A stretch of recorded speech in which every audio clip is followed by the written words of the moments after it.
demo day.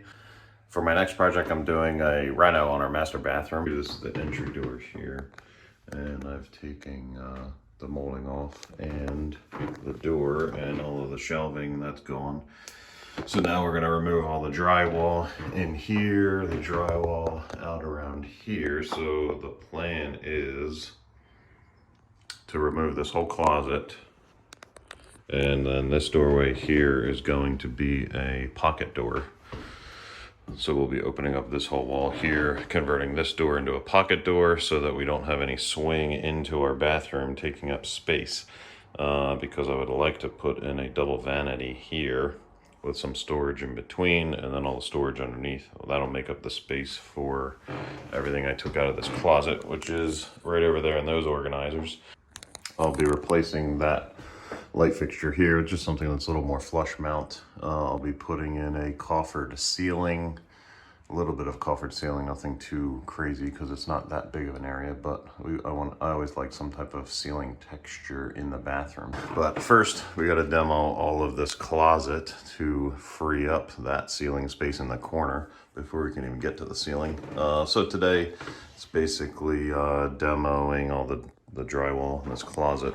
I've already removed the towel hook here and that electrical plate, so it'll have new light fixtures, upgraded mirrors. I've got this thing to put in today too. That is a Nu-tone LED grill, so that basically adds an LED light to that fan right there. So we'll be replacing the shower head fixtures and doing something a little different. I always hate hanging these organizers off of that plumbing there because it puts stress on the connection inside the wall there, and that's the last thing you need is a leak inside your wall. So I have an idea that I had used in a previous bathroom that I renoed. So it has, you know, you can use this hanger and basically mount it on something different other than the plumbing coming out of that wall. So we'll be doing the same thing in here. I am not touching anything with the shower stall or the tub. That's all staying. And I always keep this window open. I took the screen out because as I pull everything out of here, instead of carrying it through the house, I just throw it right out that window. And then I go around outside when I'm done and clean it all up and put it in the trash can. I'll be putting in a new floor as well as a new toilet. So one of the tricks that I'm going to be doing here is trying to utilize the toilet and the sink for as long as possible while I'm doing work. So I kind of have to work around the sink right now. So once I demo this closet, I got to be very careful because I'm going to keep this in place and just remove this drywall. I work full time, so this is all weekend and evening type work. So it's just a slow progress because I'm doing it by myself. Just subscribe to the channel here and you'll see the progress of this bathroom mixed in with our other videos, but we'll do, you know, different parts to the progress of this. So I'm going to put in some footage of some of the work I've already done.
So that was about a week ago, 2 weeks ago.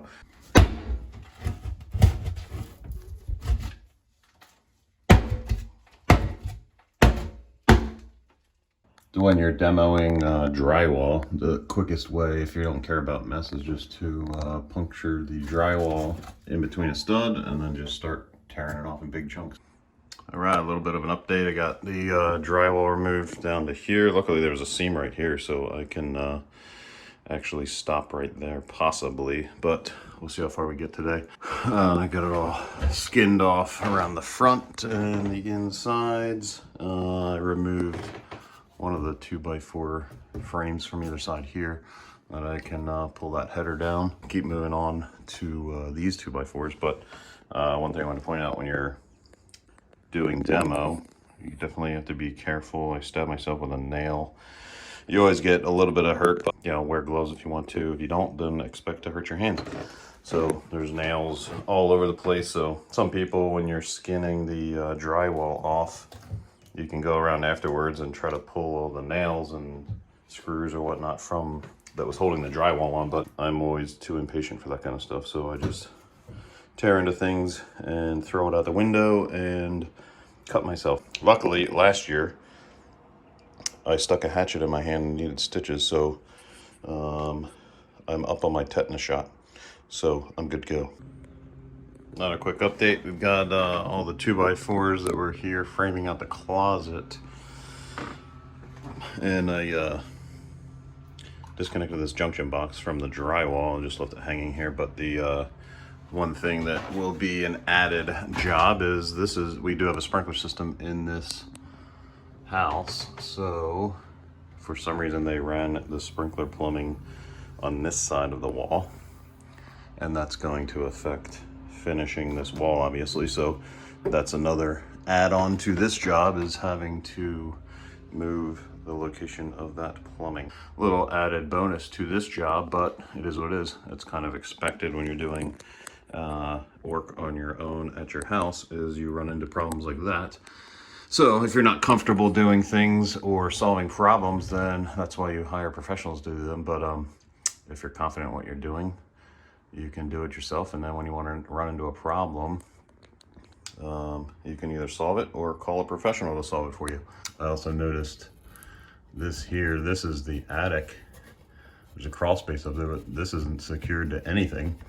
So I started prying on this to get rid of it, and this actually started pushing up instead of this pulling down. So that's another fun thing to have to deal with. So once I get this out of the way, I'm gonna have to secure that level and flush to be able to secure the drywall. This piece of drywall is not secured to anything.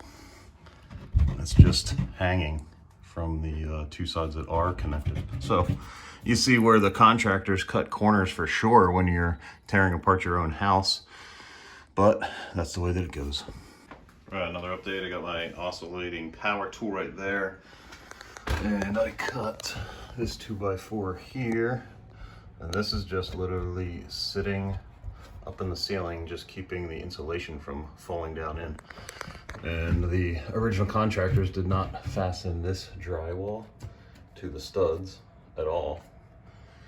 So it's just kind of hanging here by the two sides that are attached to the walls, or this piece of drywall. So I'll be fastening that for sure. This one had a nail pop, so it was fastened here, but the house is 12 years old, I think. So we're gonna secure this drywall a little better, and this piece had nails hanging down, so I just stuck it up in the ceiling and spun it so the nails were face up, so that I don't catch myself on them. But it's keeping the insulation at bay, so I'm gonna leave that there for now. But I also cut with the oscillating tool that back there was nails sticking up through the end of it here, so I got rid of that before I stepped on a nail, because I'm not quite ready to move the sprinkler plumbing.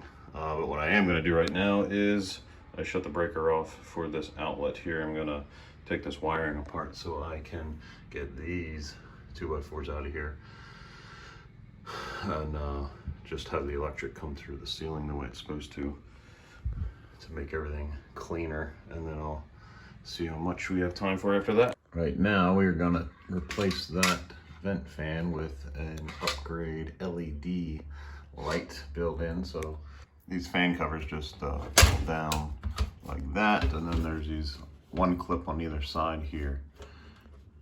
So you gotta kind of get in and squeeze them together.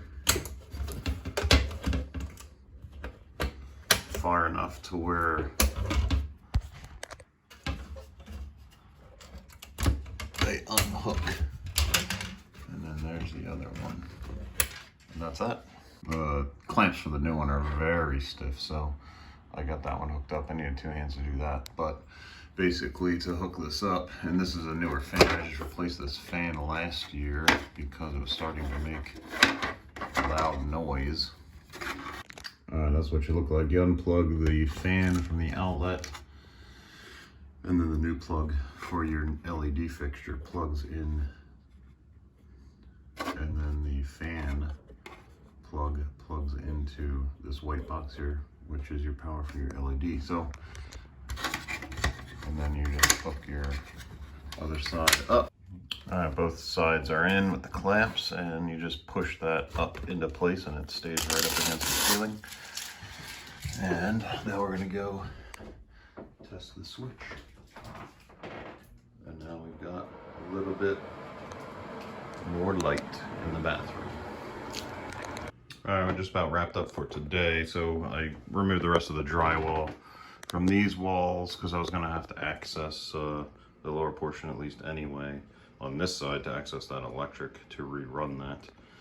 And to run plumbing since I'm adding a second sink on this side. And then of course, as I was removing the drywall up here, I was assuming this plumbing went out here and then split and went across the top to this sprinkler head, but of course not. So there's another sprinkler pipe running up from the downstairs. So I have 2 sprinkler pipes now to deal with. So what I'm gonna have to do is actually cut into this floor and find that plumbing to reroute everything, but it is what it is. So I've got another do-it-yourself project just turned into a longer, bigger project. That's the way it goes. So I do have an outlet box here, which I knew about, so my plan for that is just to do a surface mount on the other side, because this whole wall has to be free and clear to be able to have the door here slide into this wall. So for today, we're just about wrapped up. I hate that that's hanging there, but it's secure up inside the wall there, too far for me to get that out, and I cannot get my oscillating tool flush to cut that clean with this in the way. So the first thing I'm gonna have to do next time I get to work on this is deal with the sprinkler piping to get that out of my way, so I can remove this 2x4 so I can actually cut this off. And there's old nails sticking up, otherwise I would have secured that up to this stud here flush and left it that way, but no such luck. So that's gonna hang there all ugly until I can get the sprinkler plumbing rerouted. But I got all the insulation out, everything's cleaned up, swept up. And now I'm just going to actually shut the power back off, and this is the lead coming in, so this is the hot line here. So right now we have no outlets to use in this bathroom, so I'm going to hook that back up so we have outlets, because it's going to be a couple weeks before I get back to working on this. Power's back on.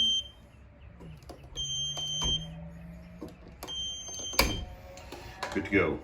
Well, that's all I got time for this weekend, so it's going to be a couple of weeks before I get back to this. So everything's cleaned up and got the power back on. Next step will be to cut into this floor so I can move the sprinkler plumbing, and then I can move that 2x4 there, and finally clean up this up here so I can actually finish the ceiling once and for all and get the coffered ceiling going. So that'll be the next project, but I'll link some of the items that I'm using down below for this project if you're interested in getting them, because you're going to be doing your own remodel. If you are interested in following along to the progress of this bathroom, just subscribe to our channel. And remember, time is everything, money is a tool, and you can't afford to waste either one. Last tag.